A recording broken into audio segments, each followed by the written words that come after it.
সবাইকে রথযাত্রার শুভেচ্ছা অভিনন্দন জানিয়ে আমার আজকের ব্লগটা শুরু করছি। রথের দিনে যদি রথের রশি না ধরি তাহলে কি হয়? তো আমরাও চলে এসেছি রথ দেখতে পরিবার পরিজন নিয়ে। পরিবার পরিজন বলতে আমি শ্রুতি আর শ্রুতির পাপা আসছিলাম রথ দেখতে। এতটা লোকের ভিড় যে বেশি ভিডিও আমি করতেই পারিনি। দৈনিক বাংলা মোড় মতিঝিল থেকে গুলিস্তান পর্যন্ত আমরা পায়ে হেঁটে হেঁটে গিয়েছিলাম।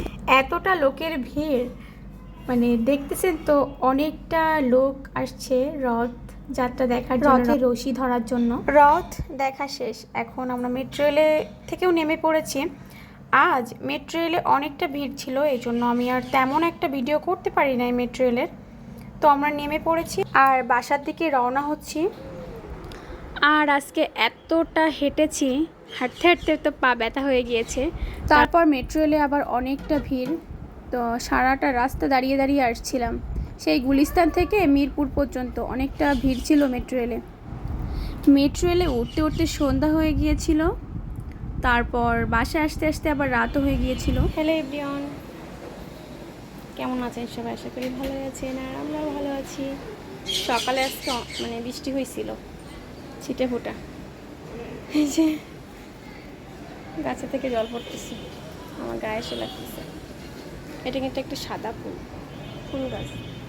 আজকে বেশি একটা ফুল ফুটে নেই, ওই যে তিনটে নয়নতারা ফুল ফুটেছে, তিনটে।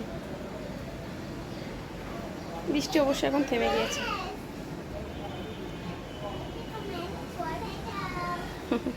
নিচে অনেকটা ভিজে গেছে কিন্তু জল বাঁধে নেই।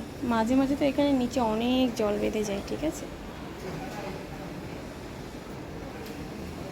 এই আর কি, এখন তো সকালবেলা 9টা বেজে গেছে। সকালে পুজো টুজো দিব, এই জন্য ফুল তুলতে আসছি। পুজো দিয়ে রান্না করতে যাব। একটু তুলসী পাতা ছিঁড়ে নিই।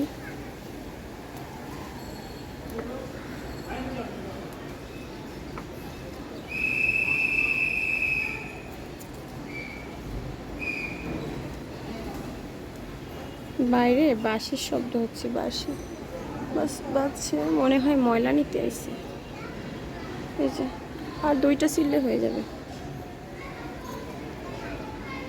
আমাদের এখানে ময়লা নিতে আসলে আবার বাঁশি বাজে। আর কোন কোন জায়গায় ময়লা নিতে আসলে বাঁশি বাজে জানাবেন। আর এই যে এই নীলকণ্ঠ ফুল গাছটা একটু ফুল ফুটে নাই।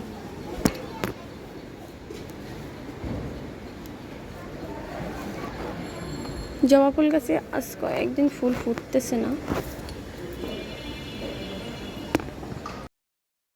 আর এটা হচ্ছে পরের দিন সকালে, রথযাত্রার দিন আমরা ঘুরতে গিয়েছিলাম। ওই দিন আর কোনো ভিডিও করা হয় নাই, তো ভাবছি আমার ভিডিওটা তো শেষ করতে হবে, তাই আর কি ভিডিওটা করা। বারান্দা জলে ভিজে গিয়েছে, বৃষ্টি হয়েছিল। আর ফুল তুলসী তুলেছি, তাই একটু দেখাচ্ছিলাম, বেশি ফুল ফুটি নাই। আমার ভিডিও আজ এ পর্যন্তই। কেমন লাগলো আশা করি জানাবেন। আর এই যে গন্ধরাজ ফুল গাছে কড়ি হয়েছে। তো সবাই ভালো থাকবেন, সুস্থ থাকবেন, টাটা।